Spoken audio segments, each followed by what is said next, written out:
Hello, Honors Geometry students. This is a quick video to help you out with your ALEKS 8.7 Day 1 assignment.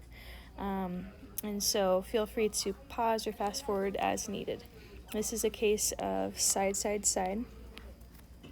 And one thing I didn't mention to one class is in this case, if you're given 3 pairs of sides, make sure you find the largest angle first. So I know my largest angle is going to be angle C, because it's across from the largest side, 45.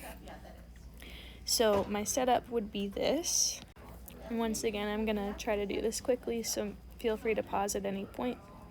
Now I need to subtract 1,781 from both sides, divide both sides by negative 1,700. And then if we are solving for an angle, we need to take the inverse trig function. And long story short, I get approximately 98.2 degrees. Now this is what I'm going to type in as my answer for the measure, of angle C, not A.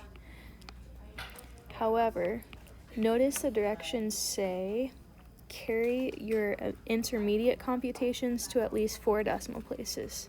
Why this is mentioned is because I'm going to need to use the measure of angle C to find my future measures, and when I'm doing my intermediate computations, I don't want to use 98.2. I want to use 98.2521. So next, maybe I use the law of sines, and this is where I'm talking about I'm not using 98.2, I'm using the 4 decimal places, 2521. The other thing I wanted to mention is so here's my setup for the second one, by the way. Once I find my first angle, which does have to be the largest angle in the case of side, side, side, it does not matter whether I find angle B or angle A next. So that one, the order doesn't matter. So now I found my second angle, and 56.6 is going to be what I type in because I'm rounding to the nearest tenth for final answers.